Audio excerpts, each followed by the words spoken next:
Millionaire कौन बनना चाहता है? इसका आंसर तो बहुत ही इजी है, हर कोई मिलेनियर बनना चाहता है। रियल क्वेश्चन तो यह है कि एक मिलेनियर बना कैसे जाए। अगर आपने कोई लॉटरी या किसी टीवी शो में करोड़ों रुपए नहीं जीते हैं तो आपको किसी रेवोल्यूशनरी प्रोडक्ट में इन्वेस्ट करना होगा या फिर एक ग्राउंड ब्रेकिंग बिजनेस स्टार्ट करना पड़ेगा, तब जाकर आप एक मिलेनियर बन पाओगे। ये सब तो बहुत मुश्किल है, हर कोई ये नहीं कर सकता है। वेल, एक आसान रास्ता भी है जो डेविड बाक ने अपनी बुक द ऑटोमेटिक मिलेनियर में हमें बताया है कि कैसे हम बिना ये सब करे एक मिलेनियर बन सकते हैं। जहां आपको एक सिंपल सिस्टम क्रिएट करना है जो कि आपके पैसे को ऑटोमेटिकली अपनी इनकम से निकाल कर एक बेटर इन्वेस्टमेंट या सिक्योर सेविंग्स अकाउंट में डाल देगा। और आज मैं आपको इस बुक से सिखाऊंगा कि कैसे आप अपनी इनकम को भी वाइजली यूज करके एक मिलेनियर बन सकते हैं। Lesson number 1, meeting automatic millionaires. Jim and Sue financial advice लेने के लिए ऑथर से मिलने गए थे, बट इसका उल्टा ही हो गया। ऑथर ने खुद ही इस कपल से इतने सारे लेसन सीख लिए। ऑथर बताते हैं कि जब वो ऑथर से मिलने आए थे तब दोनों अपने मिड 50s में थे और वो दोनों अपने रिटायरमेंट की प्लानिंग कर रहे थे। एंड सबसे स्ट्रेंजेस्ट पार्ट तो ये था, उन दोनों ने कभी भी एक साल में $40,000 से ज्यादा नहीं कमाए, फिर भी उनके अकाउंट में $2 मिलियन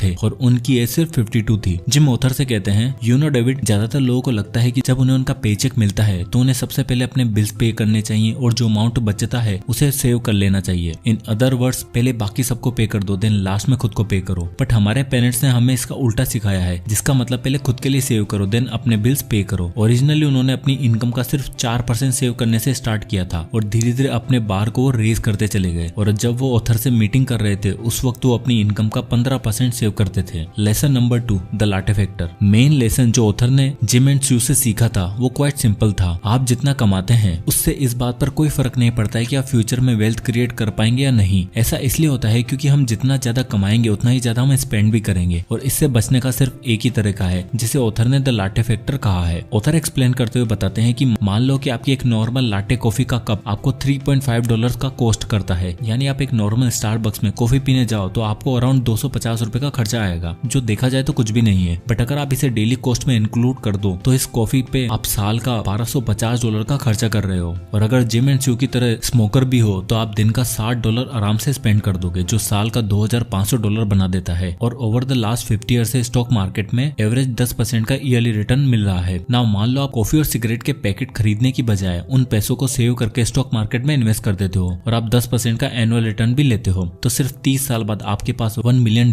होंगे। इन अदर वर्ड्स, आपके दिन के छोटे मोटे खर्चे आपको अंदाजा भी नहीं है, ये कॉफी ये सिगरेट्स आपको मिलियंस का लॉस करवा रहे हैं। लेसन नंबर 3, लर्न टू पे योरसेल्फ फर्स्ट। ऑथर हमारे साथ एक इंटरेस्टिंग मैथ्स शेयर करते हैं। अगर आप 20 की एज में हर दिन $14 सेव कर लोगे और हर दिन 35 ईयर्स तक कमिटेड रहे और 10% का स्टॉक मार्केट रिटर्न के साथ जब आप 55 की एज में होंगे तो आपके पास अराउंड $1.6 मिलियन होंगे। बट मेन थिंग जो आपको सीखनी है वो है आपको फुल प्रायोरिटी के साथ हर दिन $14 सेव करने हैं। आपको सबसे पहले इन पैसों को सेव करना है, देन अपने सारे खर्चे करने हैं। एक एवरेज अमेरिकन अपनी इनकम का सिर्फ 5% सेव करता है, बट ऑटोमेटिक मिलेनियर बनने के लिए आपको इस अमाउंट को डबल करना होगा और एटलीस्ट 10% सेव करना बहुत ही जरूरी है। और ज्यादा होगा और बेटर है, आप जल्दी रिटायर हो पाओगे। बट इन 10% को सेव करने के लिए मंथ के एंड का वेट मत करो, बल्कि जैसे आपके अकाउंट में इनकम आती है सबसे पहले इस 10% को अपने फ्यूचर के लिए साइड में कर दो। Lesson number 4, make it automatic. Author कहते हैं अपनी लाइफ में इस एक रूल को ऐड कर दो, if it requires a lot of discipline it probably won't work. हम ह्यूमंस का बेसिक नेचर है इंस्टेंट ग्रेटिफिकेशन को चेस करने का। अगर आगे जाके कई सालों बाद हमें कोई बेनिफिट मिलने वाला है तो उसके लिए काम करने के लिए बहुत ज्यादा एफर्ट और डिसिप्लिन लगता है, जो ओवर द टाइम इंसान लॉस्ट कर देता है, क्योंकि कोई भी 24/7 मोटिवेटेड नहीं रह सकता है। आप आज जो अपने फ्यूचर के लिए प्लान कर रहे हो क्योंकि आप एक्साइटेड हो, आप मोटिवेटेड फील कर रहे हो, बट कल आप ऐसा फील नहीं करोगे। कल आपको अपने $14 सेव करने की बजाय कॉफी या सिगरेट्स पीने का मन जरूर करेगा। और हाँ, हो सकता है आप खुद को कंट्रोल भी ना कर पाओ और आप इस फाइनेंशियल जर्नी में कहीं लॉस्ट हो जाओगे और अपने गोल तक नहीं पहुंच पाओगे। ऐसे ही मिलेनियर जिम एंड स्यू के साथ भी हुआ था। उन्होंने अपने पैसे सेव करने में बहुत ज्यादा डिसिप्लिन लगा रहे थे और बहुत एफर्ट भी लगा रहे थे, जिसमें वो बार बार फेल हो रहे थे। इसलिए उन्होंने डिसाइड करा कि उन्हें कुछ अलग करना होगा। सो अपने बिहेवियर को कंट्रोल करने की बजाय और विल पावर पर डिपेंड रहने की बजाय उन्होंने खुद के लिए एक ऐसा सिस्टम क्रिएट करा जिससे वो ऑटोमेटिकली खुद को पे कर सके और अपने पैसे को सेव करने लगे। उन्होंने बस एक बार डिसाइड करा कि वो अपनी इनकम का कितना % सेव करेंगे। बस वो डिसाइड होने के बाद उन्होंने उस अमाउंट को इनकम रिसीव होने के साथ ही इन्वेस्ट करना शुरू कर दिया। यानी टेक्निकली देखा जाए तो उनके पास वो पैसे होते ही नहीं थे जिससे वो इस डिलेमा में रहे कि इस पैसे को सेव करें या खर्च कर दें। वो पहले ऑलरेडी इन्वेस्ट कर चुके होते थे, जिससे उनके पास खर्चे करने के लिए पैसे बचते ही नहीं थे। और इसे करने का सबसे बेस्ट वे है एक प्री टैक्स रिटायरमेंट फंड को क्रिएट कर दो, जिन पे सिर्फ तभी टैक्स लगेगा जब आप उन पैसों को विड्रॉ करोगे। आजकल ऑनलाइन बहुत ऐसे फंड्स अवेलेबल है, mutual mutual fund, SIP etcetera, जिससे ऑटोमेटिकली आपके अकाउंट से पैसे ट्रांसफर होकर इन्वेस्ट हो जाते हैं। Lesson number 5, automate for a rainy day. Of course life perfect नहीं होती, बल्कि ये हमेशा हमारे प्लान्स के अपोजिट ही काम करती है। कई बार लोग अपनी जॉब खो देते हैं, उन्हें कोई हेल्थ प्रॉब्लम फेस करनी पड़ती है या कोई भी नेचुरल डिजास्टर या कुछ भी उनकी लाइफ को मुश्किल बना सकता है, जहां आपका सारा फाइनेंशियल फ्रीडम का प्लान खराब हो सकता है। इसलिए कहा जाता है you should hope for the best and prepare for the worst. इसलिए ऑटोमेटिक सेविंग्स करना स्टोरी का बस एक पार्ट है। नेक्स्ट है emergency fund. According to the stats, एक एवरेज अमेरिकन के पास लेस देन 3 मंथ्स के एक्सपेंसेस सेव होते हैं, जिसे वो इमरजेंसी में यूज कर सकता है, जो कि इनफ नहीं है, क्योंकि 4th मंथ में वो क्या करेगा उसे खुद भी पता नहीं है। इसलिए ऑथर कहते हैं हर किसी के पास एटलीस्ट 6 से 18 महीने तक का इमरजेंसी फंड रेडी होना चाहिए, जिसके लिए आपको पैसे सेव करना होगा। और इससे एक और बेस्ट चीज भी होती है, आपकी क्वालिटी ऑफ लाइफ भी इंप्रूव हो जाती है। ये इमरजेंसी सिर्फ आपके जॉब या किसी डिजास्टर के लिए नहीं है, बल्कि आप अपनी लाइफ में कोई बड़ा चेंज करने चाहते हो तो ये पैसा आपको सपोर्ट करेगा। फॉर एग्जाम्पल, आप अपना करियर चेंज करना चाहते हो, आप अपनी जॉब से फ्रस्ट्रेट हो चुके हो, आप लाइफ में कुछ और करना चाहते हो, तो उसके लिए आपको टाइम चाहिए, और उस हार्ड या चेंजिंग टाइम में आपको ये पैसा सपोर्ट करेगा, ताकि आप अपने टाइम का यूज करके बिना पैसों की चिंता करे अपनी लाइफ को अपने हिसाब से जी पाओ। और इमरजेंसी फंड क्रिएट करने के लिए भी ऑथर कहते हैं कि आपको अपने इनकम का 5% सेव करना चाहिए, जिससे भी आप अपने ऑटोमेटिक सिस्टम से कनेक्ट कर दो, जिससे आप किसी भी सिचुएशन में यूज नहीं कर सकते हो अंटिल आपको इसकी बहुत ज्यादा जरूरत नहीं पड़ती।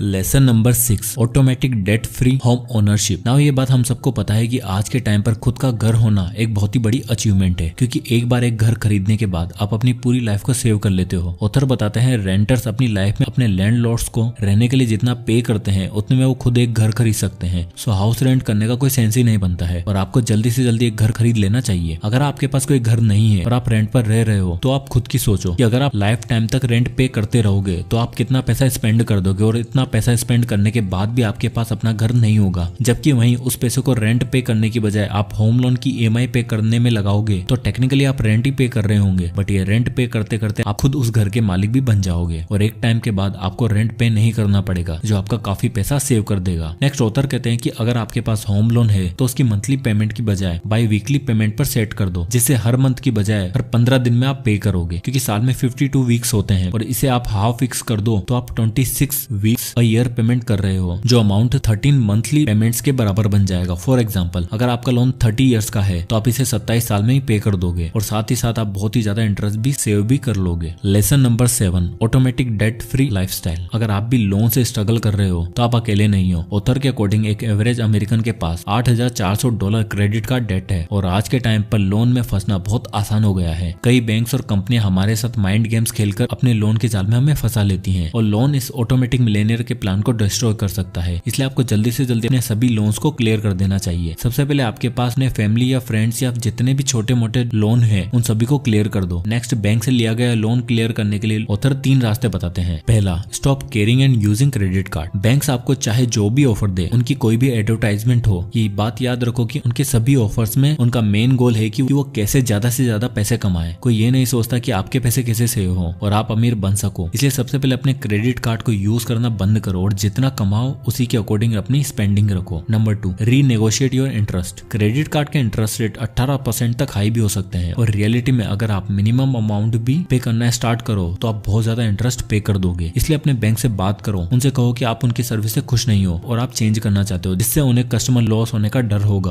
और वो आपके इंटरेस्ट रेट को लोअर कर देंगे। Number 3, consolidate your debt. Now अगर आपका डेट कई सारे मल्टीपल अकाउंट्स में स्कैटर्ड है तो उसे एक ही जगह कलेक्ट करो जहां इंटरेस्ट रेट कम हो, और अगर ये पॉसिबल नहीं है तो एक एक करके अपने कार्ड्स की पेमेंट करना स्टार्ट कर दो। जिसकी सबसे कम पेमेंट हो उसे जल्दी से जल्दी फिनिश करके नेक्स्ट कार्ड के डेट को क्लियर करो। Lesson number 8, make a difference with automatic. Former prime minister of the United Kingdom Winston Churchill ने एक बार कहा था, we make a living by what we earn, we make a life by what we give. Author कहते हैं कि एक wealthy person बनने की जर्नी में आपको अपना कुछ पैसा चैरिटी में भी देना चाहिए, वो भी ऑटोमेटिक, जिसके लिए वो 3 रीजन भी देते हैं। सबसे पहला, ऐसा करने से आप इमीडिएटली मिलियनेयर की तरफ फील करने लग जाओगे, क्योंकि सबकॉन्शियसली हमारे माइंड में ये रहता है कि सिर्फ अमीर लोग ही चैरिटी करते हैं, और जब आप चैरिटी करना शुरू करते हो तो आप खुद भी अमीर फील करते हो। सेकेंडली, अपनी सैलरी का 1% चैरिटी में देने से आपको कोई फर्क भी नहीं पड़ेगा। जैसे कि अगर आपकी सैलरी 15,000 रुपए है तो हर मंथ आप 150 रुपए में चैरिटी में दोगे तो उससे कोई फर्क नहीं पड़ेगा। लास्टली, कि आपकी लाइफ में बहुत ही ज्यादा सेटिस्फेक्शन ऐड कर देगा और आप अपने बारे में बहुत अच्छा फील करने लगोगे। जब आपको फील होगा कि आप अपनी मेहनत से इस वर्ल्ड में कोई वैल्यू ऐड कर रहे हो तो ये आपकी क्वालिटी ऑफ लाइफ को भी बहुत इंक्रीज इंक्रीज कर देगा। अब आता है इस बुक का कंक्लूजन। अगर आप पैसे के बारे में चिंता करे बगैर जीना चाहते हैं और अपना ड्रीम फाइनेंशियल फ्यूचर बिल्ड करना चाहते हैं तो उसके लिए आपको एक चीज करनी है, पे योरसेल्फ फर्स्ट। वो चाहे आपका रिटायरमेंट प्लान हो या आपका कोई इमरजेंसी फंड क्रिएट करने का या फिर अपने लोन को क्लियर करने का, इन सभी कामों को ऑटोमेटेड कर दो जिससे कि आपको अपना बिहेवियर चेंज करने की जरूरत ना पड़े, बल्कि आपका पैसा ऑटोमेटिकली सही तरीके से बिहेव करने लगे और आप अपनी फाइनेंशियली फ्री लाइफ जी पाओ। तो दोस्तों आई होप कि ये वीडियो आपको पसंद आया होगा, तो इसे लाइक करो, ज्यादा से ज्यादा लोगों तक शेयर करें। और अगर आप इसी तरह के वीडियो देखना चाहते हैं तो हमारे चैनल को सब्सक्राइब करना ना भूलें। मैं इसी तरह के वीडियो आपके लिए लाता रहूंगा। और अगर आप किसी भी बुक या टॉपिक पर वीडियो चाहते हैं तो हमें कमेंट बॉक्स में कमेंट करके जरूर बताइएगा, मैं उस पर वीडियो बनाने की पूरी कोशिश करूंगा। तो मिलते हैं नेक्स्ट वीडियो में, तब तक के लिए जय हिंद।